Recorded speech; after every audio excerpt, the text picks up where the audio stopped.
Okay sir చిన్న cinema release అయిన తర్వాత నా లైఫ్లో మళ్ళీ ఇటువంటి సినిమా చేయలేను అని చెప్పేశారు.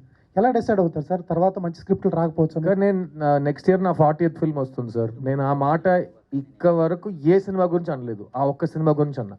ఎందుకంటే అది నేను సొంత డబ్బులు పెట్టి ఎవరు తీయని సినిమా, గట్టిగా చెప్తున్నా ఎవరు తీయలేని సినిమా నేను తీసి థియేటర్లోనే ఈ సినిమా రిలీజ్ అవుతుందని 8 నెలలు వెయిట్ చేసి అన్ని భాషల్లో ఒకే రోజు సినిమా రిలీజ్ అవ్వాలని ఒక కలకంటూ ప్రతి భాష నేను సొంత గొంతులో డబ్ చేయాలని ప్లాన్ చేసి ఒక్కొక్క లాంగ్వేజ్లో ఒక కొత్త స్లాంగ్, ఒక నేటివిటీ నేర్చుకుని మొదటిసారి కన్నడలో డబ్ చేసి మండ్యాలో మాట్లాడే కన్నడ నేర్చుకున్నా. నా కన్నడ తెలియదు కానీ మండ్యాలో మాట్లాడే కన్నడ ప్రత్యేకంగా నేర్చుకుని ఆ క్యారెక్టర్ కోసం వెతికి చేసి, అది నా కృషి, నా ప్యాషన్. అది అలా నేను ఏ సినిమాకి చేయలేదు.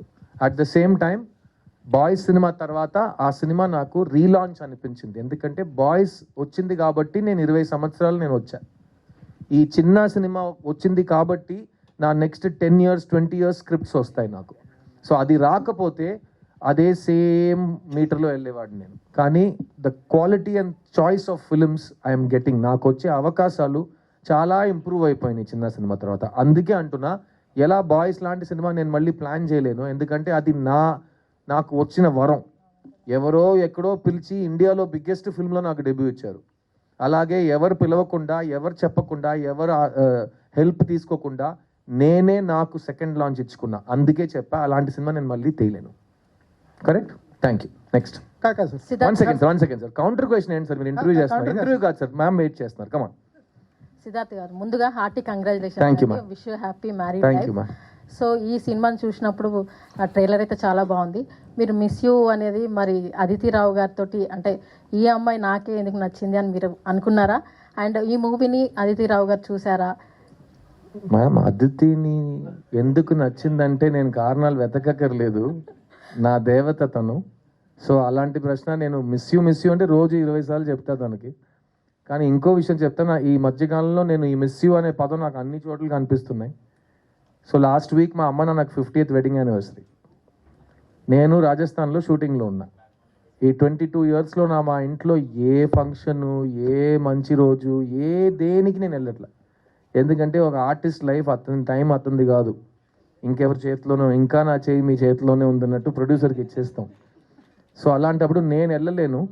కానీ ఆ రోజు రాజస్థాన్లో ఎంత లోతు అంటే నాకు అర్థం కావట్లేదు. ఏదో మిస్సింగ్ అంట. కానీ మా పెళ్ళాం వెళ్ళింది వాళ్ళతో ఉండడానికి. అది ఈ ఆర్టిస్ట్కి అయితే ఆ మిస్ యూకి ఒక మీనింగ్ వచ్చింది.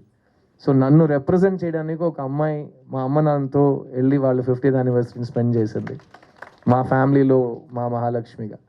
సో ఆ రోజు వాళ్ళందరూ కలిసి ఉన్నారు, నేను షూటింగ్లో ఉన్నాను, మా శివగారు చూస్తున్నారు, నాకు షార్ట్ రెడీ, నేను ఏడుస్తున్నాను. ఎందుకంటే నాకు అక్కడ ఉండాలనిపించింది. 50th anniversary కంటే ఏంట్రా ఈ బతుకు, ఈ పని ఏంటి, కమిట్మెంట్ ఏంటి అని అనిపించింది. కానీ ఆ వీడియో కాల్లో వాళ్ళ అందరూ కలిసి నన్ను చూసి మిస్ యూడా అన్నప్పుడు ఇమ్మీడియట్లీ నేను ఏదో నా పొలంలో మొలకలు వచ్చినట్టు నాకు ఒక ఫీలింగ్. సో అదే ఈ మిస్ యూ సినిమా టైంలో నేను ప్రతి దాంట్లో పాజిటివ్స్ చూస్తున్నాను. ఆ టెక్నాలజీ లేకపోతే మా అమ్మ నాన్న, మా వైఫ్ని ఆ రోజు నేను చూడలేకపోయి ఉంటాను కదా. సో ఈ టెక్నాలజీ ఉండటం నాకు ఈరోజు నాకు చాలా పాజిటివ్ అనిపిస్తుంది. సో ప్రతి దాంట్లో నేను పాజిటివ్ వెతికే, మేబీ మీరు చెప్పొచ్చు సిద్ధు మెచ్యూర్ అయిపోయాడు, వయసు వచ్చిందో అన్నట్టు, కానీ నేను ప్రతి దాంట్లో పాజిటివ్ చూస్తున్నాను. Thank you. Thank you sir. Thank you.